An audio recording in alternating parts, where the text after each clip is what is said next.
책을 읽는 당신의 하루가 별처럼 빛나길. 책방 별고. 안녕하세요, 책별님들. 오늘 여러분들께 읽어드릴 책은 50에 읽는 오륜서입니다. 평안하되 안일하지 않고 긴장하되 경직되지 않는 마음가짐. 인생의 변곡점 50에는 인생관이 달라져야 한다. 저자 김경준, 출판사 원앤원 북스. 시작하기 전 구독과 좋아요 그리고 슈퍼땡스를 눌러주신 모든 구독자님 분들께 행운이 눈덩이처럼 굴러들어오길 바랍니다. 그럼 시작할게요. 3부 50에는 평정심을 유지해야 한다. 불은 변하다. 전장에서의 싸움은 걷잡을 수 없이 커지는가 하면 일순간에 꺼질 듯 작아지기도 하는 변화무쌍한 불과 같다. 전장에선 타오르는 불처럼 순식간에 상황이 변하고 전환점이 만들어져 승패가 갈린다. 격동의 전장에선 심리도 더욱 불안정해진다. 찰나의 순간에 목숨이 오락가락하는 진검승부의 현장에서 무사가 불안, 초조, 공포에 휩싸이면 승리는 멀어진다. 부하를 이끌고 전장에 나선 장수에게 병사들의 불안정한 심리는 양날의 검이다. 전략적으로 의도한 방향으로 분출시키면 긍정적 에너지를 발휘할 수 있지만 조직 전체를 붕괴시키는 도화선이 될 수도 있다. 작전 없는 전투는 없지만 작전대로 전개되는 전투도 없는 법이다. 철저한 준비와 치밀한 작전에도 전장은 격변하게 마련이다. 실전에 나선 승부사는 세부적 사항까지 사전에 철저히 준비해 유기체처럼 변하는 전장 상황에 따라 차분하게 대처할 수 있는 능력을 길러야 한다. 이런 배경에서 역동적이고 변화무쌍한 전투에 대처하기 위해선 역설적으로 내면적 평정심 유지가 중요하다. 홀로 싸우든 무리를 지어 싸우든 병법의 기본은 동일하다. 상대방의 미세한 변화도 꿰뚫어 볼 수 있는 날카로운 안목을 기르고 소소한 징후에도 주의를 기울이는 세심함을 갖춰야 한다.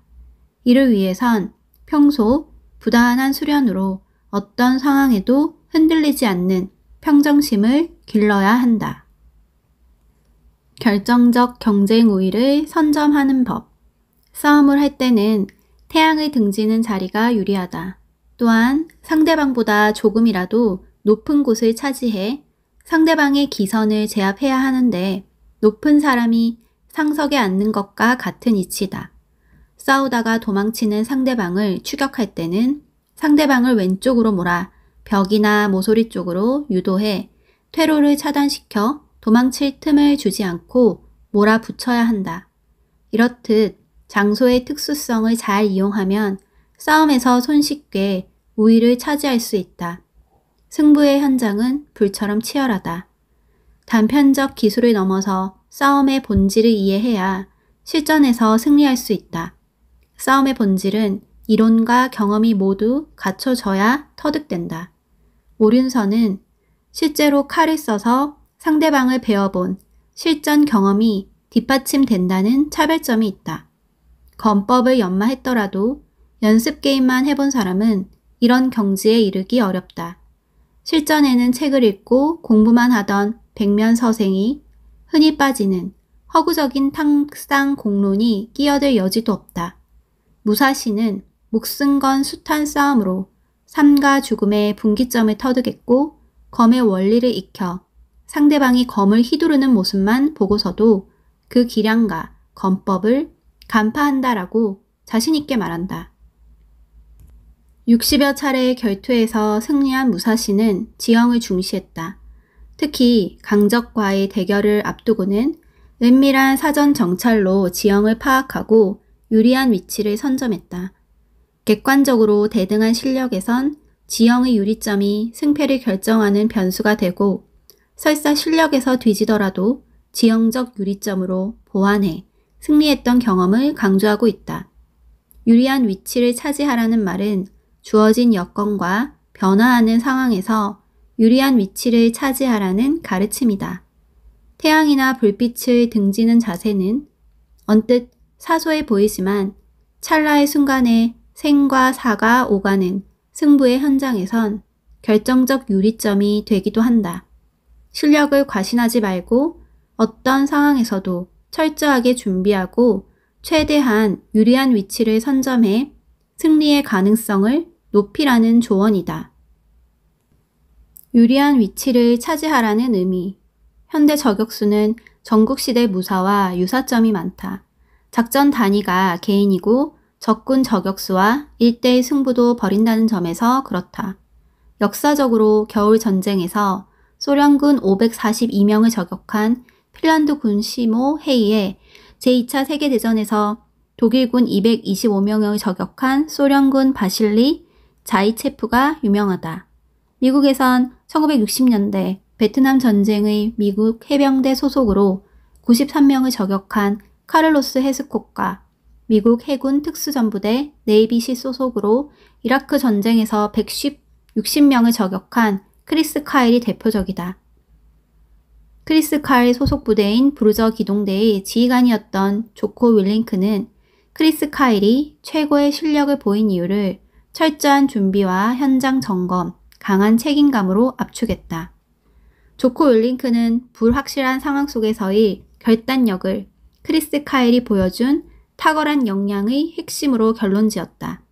1대1 결투, 군대 간 전투, 기업 간 경쟁 등 상대방이 있는 승부는 상대 우위, 비교 우위의 세계다. 상대방이 강한 것과 내가 이기는 건 다른 문제다. 아무리 강한 적도 약점이 있게 마련이다. 객관적으로 약해 보이는 전력에도 찾아보면 상대적 강점은 있다. 또한 당일 전장의 지형, 기후 등 재반 상황에 따라 상대방의 장점이 무력화될 수도 있다. 따라서 환경과 여건을 활용해 우위를 점하면서 자신의 장점을 살리고 적의 약점을 노출시키는 유리한 위치를 확보하는 게 승리에 이르는 요체다. 무사 입장에서 비교 우위는 신장과 팔길이 등 타고난 신체 조건이지만 경쟁 우위는 지형 지물, 위치와 시간을 주도적으로 선택해 만들어내는 전술 차원의 창조적 우위다. 요즘 표현으로 무사시는 사무라이의 신체적 스펙이 앞선다고 결투에서 이기는 게 아니라 스펙을 활용하고 때로는 뛰어넘는 전술적 역량이 뒷받침되어야 승리할 수 있다고 가르친다. 어떤 상황에서도 주동적으로 움직여라. 기회를 잡는 방법에는 3가지가 있다. 상대방이 공격해오기 전에 기회를 잡아 먼저 공격하는 방법을 선의 선이라 하고, 상대방이 먼저 공격해오길 기다렸다가 빈틈을 공격하는 방법을 후의 선이라고 한다. 마지막은 대등의 선으로 서로 공격하는 가운데 먼저 기회를 잡아 공격하는 방법이다. 싸움에서 이기려면 상대방보다 먼저 기회를 잡아야 한다. 먼저 기회를 만들어 잡는 자가 이긴다. 기회를 잡는 방법은 선의 선, 후의 선, 대등의 선 3가지가 있는데 중요한 건 모두 선이라는 점이다. 공격을 시작하는 것과 기회를 포착하는 건 다르다. 선제 공격이라도 일격필살의 기세가 부족한 허세는 약점만 노출할 뿐이다. 선제 공격이든 역공이든 맞서기든 중요한 건 표면적으로 보이는 공격 순서가 아니라 실질적인 기회를 누가 잡았느냐라는 점이다. 이런 맥락에서 무사시는 전장의 주동성을 강조한다. 어떤 상황에서도 자신은 공격에 유리한 위치에 자리 잡고 적은 방어로 일관하도록 유도해 주도권을 확보해야 한다고 강조한다. 그리고 선수를 치려면 어떤 상황에서도 주동적으로 움직이는 법을 훈련해야 한다고 강조한다. 공격과 방어가 끊임없이 교차하는 칼싸움에선 기회가 순식간에 생겼다가 사라진다. 이때 침착하게 기회를 포착해야 한다는 점에서 선의 선은 현대 검도에서도 가장 정확하고 깨끗한 승리로 인정하는 공격이다. 적의 형세를 파악하고 본격적인 공격 이전에 선제 공격으로 예봉을 꺾어라. 그리고 적군의 기세가 꺾이는 순간 강하게 몰아붙여 승리를 확정하라. 는 무사시의 가르침은 1대1에서든 집단 간의 전투에서든 병법의 기본이다. 폭풍우가 위대한 뱃사공을 만든다. 바다를 건너다 보면 긴 해협을 지나야 할 때도 있다. 선장은 배의 성능을 잘 알아야 하며 날씨의 변화를 예측할 수 있어야 한다. 살다 보면 수없이 많은 난관에 부딪힌다. 크든 작든 모든 싸움에 위기의 순간이 찾아오게 마련이다. 그때마다 포기하거나 좌절하지 말고 넓은 바다에 배를 띄우는 선장의 마음가짐으로 난관을 뛰어넘어야 한다. 잔잔한 호수에서 유람선 선장은 만들어져도 대양을 건너는 선장은 나오지 않는다. 진정한 승리자는 위기를 이겨내고 탄생한다. 검성으로 추앙받는 무사시도 마찬가지였다. 젊은 시절부터 수많은 고비와 어려움을 겪으며 성장한 무사시는 승부사의 삶을 넓은 바다를 건너는 배의 선장에 비유했다. 동행하는 배 없이 망망대해에 홀로 떠 있어도 당황하거나 두려워하지 않고 때로는 순풍을 타고 때로는 역풍을 거슬러 올라갈 수 있어야 한다. 바람의 방향이 갑자기 바뀌어 진로의 방해를 받아도 노를 저어 가겠다는 각오로 임해야 한다. 승부사는 물론 평범한 일반인의 삶조차도 굴곡이 있고 좋은 날과 나쁜 날이 교차하게 마련이다. 좋은 시기에 교만하지 않고 나쁜 시기에 좌절하지 않는 마음 자세를 가져야 한다. 특히 승리와 패배가 분명한 승부의 세계에선 누구나 최선을 다해 이기려 한다. 모든 여건이 갖춰진 상태에서 전투에 나서는 장수는 없다. 아무리 준비해도 완벽할 수는 없는 게 사람의 일이고 철저히 준비했더라도 예기치 않은 변수로 상황이 바뀌는 일은 허다하다. 개인은 물론 인간들이 모여 만든 국가, 기업, 종교단체 등 조직도 유기체처럼 탄생, 성장, 발전, 쇠퇴의 단계를 거친다. 이 과정에서 크고 작은 어려움과 위기는 일상적이다. 개인은 부모의 수라를 떠나 활동기로 들어서며 쇠파에 노출된다. 이런저런 도전과 시련을 겪으며 성장한다. 남들 보기에는 승승장구해도 나름대로의 우여곡절은 필연적이다. 크고 작은 성취에 교만하지 않고 실패에 좌절하지 않는 마음 자세로 임하며 시간이 흐르면 정신적으로 성숙해지고 자신의 세계를 만들어 나간다. 조직의 경우 신생아와 같이 취약한 형성 초기 상태에서 자신만의 생존 공간을 확보해야 하지만 기반이 구축되고 안정기에 들어서면 성장통과 내부 분열이라는 불청객이 찾아온다. 성장과 발전 단계에선 기존의 강력한 경쟁자들과 사활을 건 싸움이 불가피하다. 확장에 성공한 거대하고 강력한 조직의 적은 바로 자신이다. 과거의 성공과 현재의 번영에 안주해 변화에 둔감해지고 내부 혁신을 이뤄내지 못하는 화석이 되어버리는 개인과 조직은 그 자체의 무게를 이기지 못하고 무너져 내리고 새로운 도전자들이 빈 자리를 차지하는 과정이 반복된다. 세상에 여러 불멸한 존재가 없듯 아무리 번영하던 개체도 언젠가 쇠퇴하게 마련이다. 하지만 성공 이후에도 내부적 긴장감을 유지하고 혁신을 통해 변화에 적응하면 번영을 연장하고 쇠퇴를 늦출 수 있다. 이런 면에서 개인과 조직의 성장과 발전은 위기 극복의 연속 과정으로 이해할 수 있다. 각 단계별로 찾아오는 위기는 개인이나 조직의 특성과 환경에 따라 양상이 다르게 나타나지만 성장 과정에 필연적으로 수반된다. 이것이 진정한 챔피언 마인드. 삶에서 불확실성 자체를 제거할 수 없듯 위기 자체를 회피하긴 어렵다. 다만 성공과 실패는 위기에 맞서 극복하는 방식에서 차이가 난다. 성공하는 개체는 위기를 맞아 더욱 강해지고 도약의 계기로 삼는 반면 실패하는 개체는 위기가 오면 무너진다. 장기적으로 보면 기업의 성장 과정은 연속적이지 않고 불연속적이다. 기업은 매출을 늘리고 수익성을 높여 단계적으로 성장하는 게 아니다.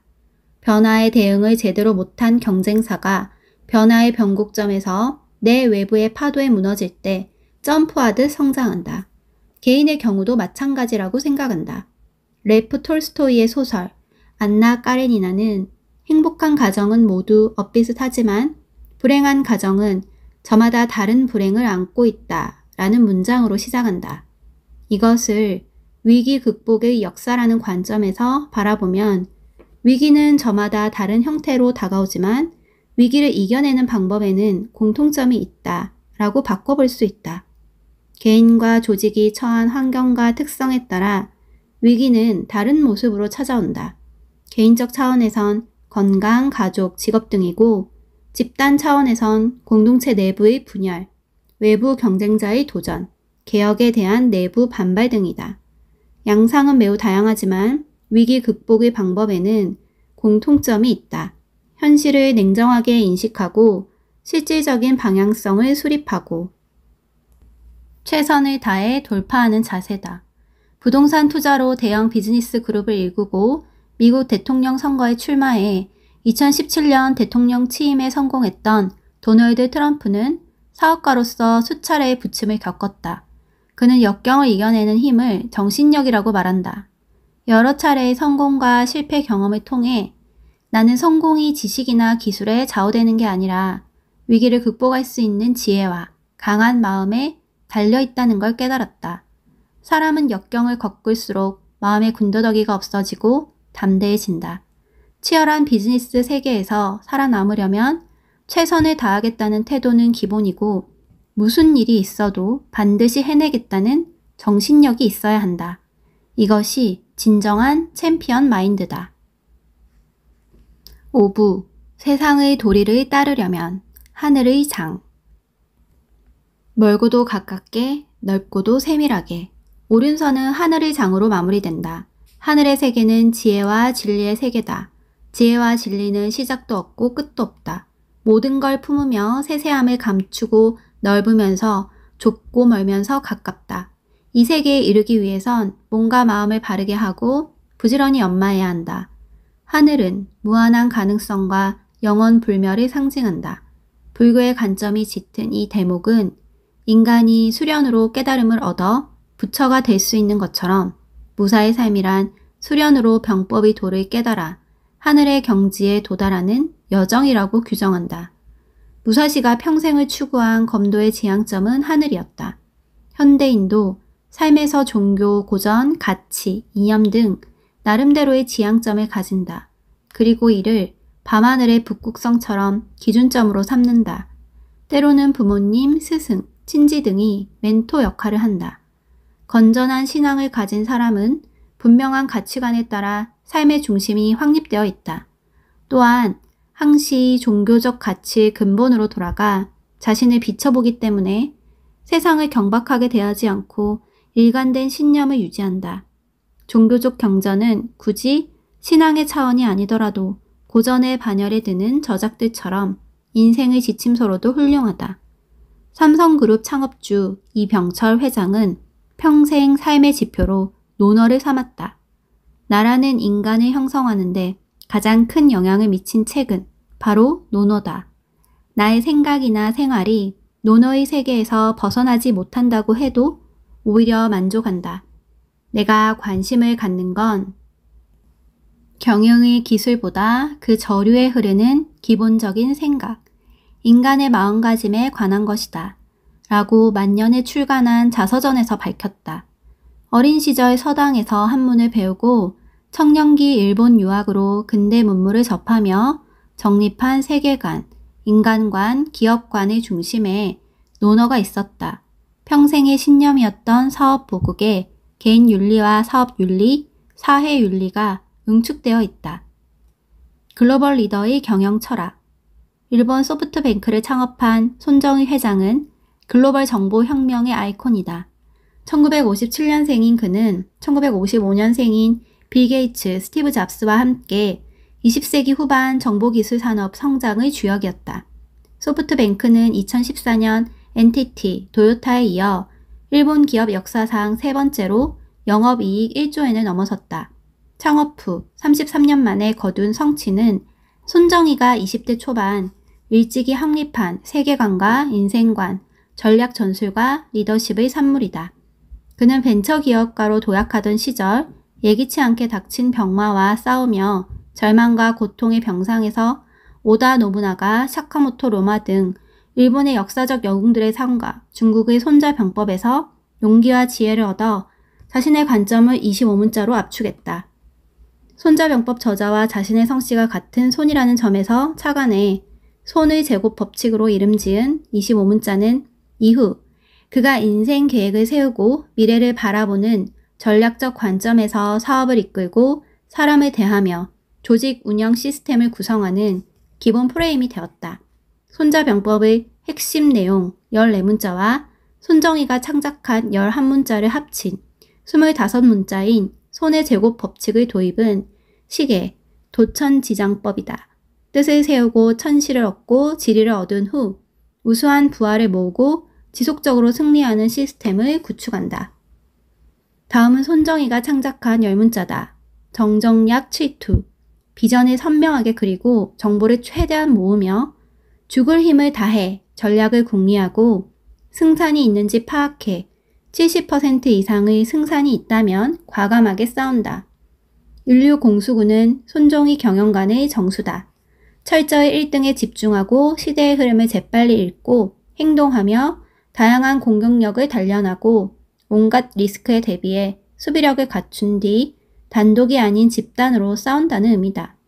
손의 제곱 법칙은 시계 5문자, 지신 인용원과 군쟁 4문자, 풍림 하산에 이어 마지막으로 손정희가 창작한 해로 마무리한다. 해는 패한 상대를 포용한다는 의미다. 싸움이 끝난 뒤에는 평정이라는 작업이 남아있다. 넓고 깊은 바다가 모든 걸 집어삼키고 평정할 때 비로소 싸움이 완결되는 것이다. 최종적으로는 질서를 가져오고 공격한 나라 또는 시장을 치유하는 과정까지 끌고 가야 한다라는 뜻으로 풀이한다. 1981년 창업 이후 컴퓨터, 인터넷, 스마트폰, 전자상거래, 공유경제로 진화하고 확장하는 IT 산업의 주요 변화를 주도적으로 이끌어온 최첨단 분야 글로벌 리더의 경영 철학이 2500년 전 손자, 500년 전 오다 노부나가 병법의 기본 개념에서 출발했고 현실에 적용되는 실질적 원칙이라는 점이 인상적이다. 옛것을 익히고 그것을 밀어 새것을 안다는 옹고지신이 단순한 격언이 아니라 살아있는 교훈임을 깨닫게 한다. 여기까지 오디오북 잘 들으셨나요? 더 자세한 내용은 책을 구매해서 읽어보시기 바랍니다. 그럼 행복한 주말 보내시고 다음 영상으로 만나요. 들어주셔서 감사합니다.